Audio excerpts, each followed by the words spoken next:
Hello! We are on part 26 of our book Posted. I'm starting on page 264. He went to stuff it back in, but Cameron snatched it from Dee Dee's hands and took it between his thumb and forefinger, holding it up to the dull halogen lights, catching its reflection in the dingy mirror. He shook his head.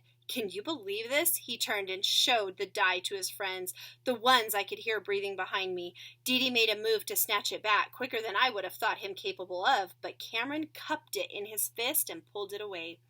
You've seen it all right, now give it back! Dee Dee's face burned. I looked at the reflection of the door in the mirror, thinking somebody was bound to come in and break this up any second now. More likely they would see what was happening and then turn the other way, but even that might be enough. Times like this, a kind of spell seems to take hold of you, and you feel like time has stopped for everyone but you. Unfortunately, the door stayed closed. Seriously, Cameron, just give him the die back, I said, trying to keep my voice steady. Cameron exchanged looks with his two buddies, some predetermined signal. He took a step toward one of the closed stalls. Is it true that you actually roll this thing to make decisions? He asked. Who told you that? Dee Dee said through a shuddering breath. I could tell he was doing his best to hold it together. Begging or crying would just encourage them. He could run. That was an option. T wasn't holding on to his shoulder. Dee Dee could bolt for the door and maybe slip past Noah Kyle, go find a teacher or something, but he just stood there watching Cameron's hand. Cameron ignored Dee Dee's question. So what? He said. I pick a number, and if it comes up, then that's what I do. He kicked the stall door open. All right, let's try it. I'll roll. If it comes up evens, I'll flush this thing down the toilet, doing you a favor, giving you the freedom to grow up and start making your own decisions for a change. But if it's odds, he turned and grinned at his friends, if it's odds, we'll have to try something else. The boy behind me laughed again. Noah said, he's probably small enough to fit. Dee Dee held his stomach with both hands and bit hard into his upper lip. He looked at me desperate. I'd had enough. I wrenched my arm free with a painful jerk and took a step toward the stall where Cameron was standing. All right, freaking hilarious, like always. Now just give him his stupid die back. I didn't get more than 2 steps before Noah and the boy named T teamed up, each of them taking an arm now, trapping me between them. Dee Dee was stood by the sink, paralyzed. Please don't, he croaked, but Cameron ignored him. So how about it? Evens or odds? And without waiting for Dee Dee to answer, Cameron tossed the 10-sided die against the wall. Dee Dee suddenly came back to life, collapsing to all fours and scrabbling across the filthy bathroom tiles. But Cameron crouched down and grabbed his shirt, pulling him backward. The die rebounded and spun for a moment before settling down, dragon side up. That's a 1, isn't it? Dee Dee didn't say anything, just stayed there on his hands and knees. Not your lucky day, I guess. Cameron lifted Dee Dee up by the armpits, locking his arms and dragging him toward the bathroom stall. I couldn't see Dee Dee's face, but I could hear him pleading, breathless, Please don't, Cameron, please don't. Please, please, please. Not my call, Cameron laughed. The die has spoken. I couldn't help but think of how many times one of us had used that exact phrase. There was the sound of scuffling feet, of Dee Dee kicking the walls of the bathroom stall. I tried to wrench my arms free, grunting with the effort, but the other two held tight. Dee Dee screamed just as the bathroom door swung open, then squeaked closed. The grips on my arms slackened as the 2 kids holding me twisted around, twisting me with them. Rose stood in the doorway, leaning against the frame, periwinkle eyes taking everything in. She let out a low whistle. The other 2 boys let go of me, and I took a cautious step toward her. Cameron stood halfway in the stall, arms still wrapped around Dee Dee. This is the men's room. You're not supposed to be in here, he said. If it's really a men's room, then neither are you, Rose smiled, almost daring him to laugh. Or maybe daring him not to. I'd seen that look before. Let go of him, she demanded. I had said the same thing less than a minute ago. Of course, but I wasn't Rose Holland. She was taller than all of them, her face taut, lower lip tucked under her top teeth, and I realized this was the first time I'd ever really seen her truly angry. Cameron unwound his arms and pushed Dee Dee away, nearly running him into the bay of sinks on the other side of the room. We were just playing a game, he said. We made a little bet he owes me. Rose glanced at me. I shook my head. He was about to dunk him, I said. He stole Dee Dee's die. She turned back to Cameron, glaring. Cameron shrugged and gave Dee Dee's tender... I don't know that. Dee Dee's tin-sider a kick, causing it to skitter into a corner. Whatever. The dweeb can keep it. We're leaving anyway. He took a step toward the door. Rose didn't budge. Not yet, you're not. Cameron froze only a few feet away from her. Obviously, he hadn't factored Rose Holland into the equation when he followed Dee Dee and me into the bathroom. But he wasn't going to back down either. You're going to stop us from walking out that door? You're a girl, loosely speaking, he added. Noah snickered. A girl who's strong enough to knock your teeth out, loosely speaking. Noah stopped laughing. Cameron thought about it for a second, swallowed hard and thick, it seemed, then blew her off with a wave of his arm. I'm not going to fight you. If that's what you're thinking, I wouldn't hit a girl, even one like you. Rose shrugged. Fine. Then since you are in the mood to make bets, how about you and I make one? If you win, I'll let you dunk all three of us. But if I win, you have to walk around school with a note stuck to your shirt the whole day that says whatever I want it to. Dee Dee looked at me and sniffed. Cameron and his friends exchanged glances. I tried to catch Rose's eye and ask her, what the heck do you think you're doing? With a carefully constructed facial expression. But she wouldn't take her eyes off of Cameron. He shook his head. You're kidding, right? That's the stupidest thing I've ever heard. Rose's voice was like steel. Take the bet or take a swing. I'm good either way. Dee Dee and I stood next to each other, looking from Rose to Cameron and back again. Possible she was bluffing, but I didn't think so. She's nuts, man. Let's just go, T said, but he didn't move. He couldn't. Rose was blocking the door. There was absolutely no chance of squeezing by, not without her permission. I'm serious. You want to walk out of here, you take the bet. Otherwise, we just end it right now. She looked down at her black boots, the toes scruffed gray. I wondered if she'd ever kicked anyone with those boots before. Cameron clearly didn't think she was bluffing either. All right, fine, whatever, he said, mustering the necessary bravado to save face with his friends. You want to roll the geek's stupid little die again? Rose shook her head.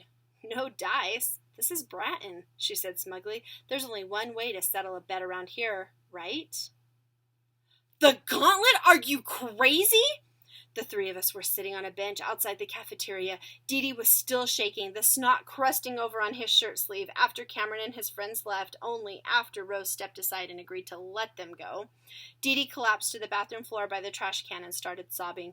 Rose knelt down and wrapped an arm around him, whispering, "It's all right," over and over.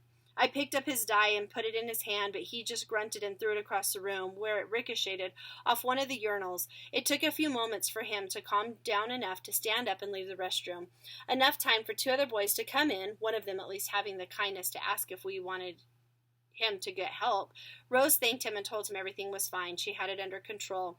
Then she got a wet paper towel and helped Dee Dee wipe his face. We found the bench in the hall and put Dee Dee between us, propping him up on both sides. We were already 10 minutes late to lunch, but it didn't matter. Wolf wasn't here, and Bench was sitting somewhere else. There was nobody else who cared if we showed up or not.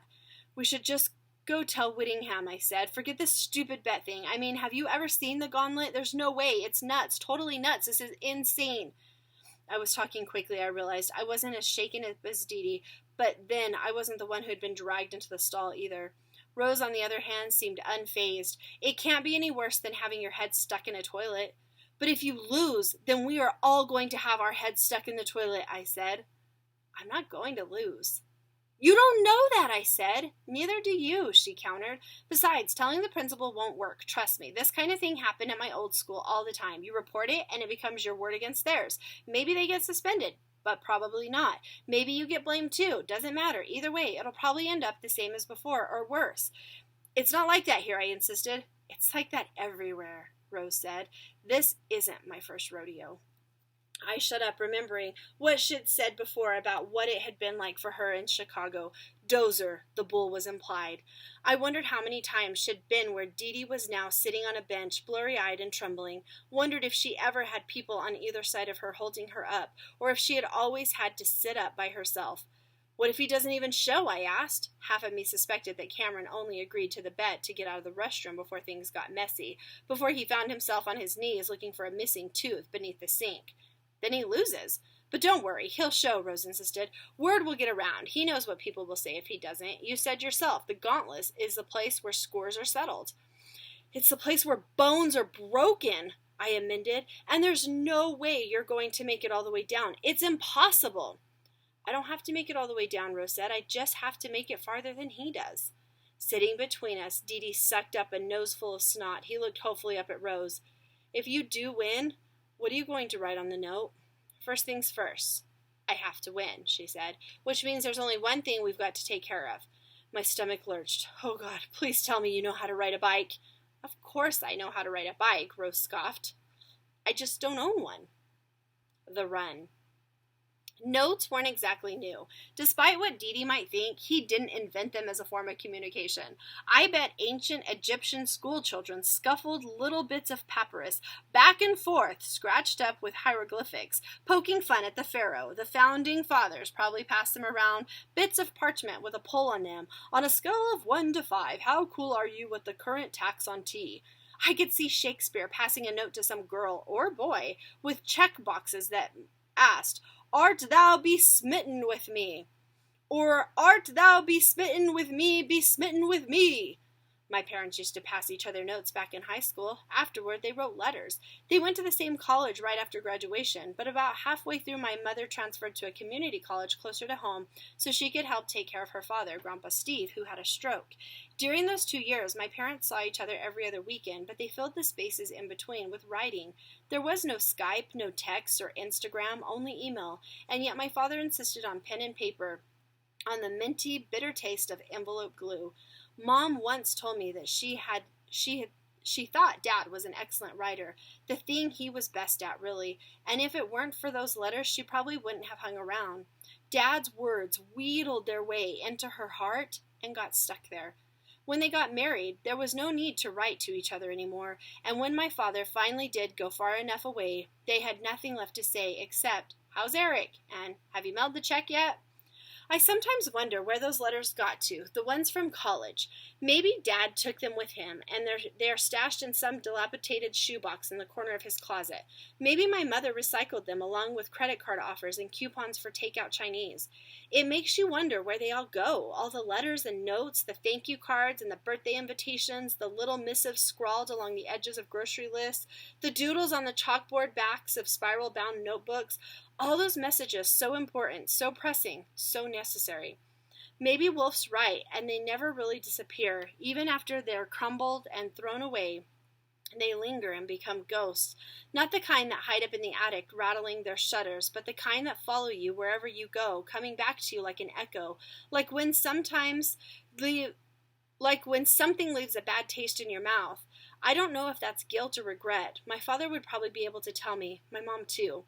I do know that in the heat of the moment, people will say things that they haven't thought through, things that they didn't really mean.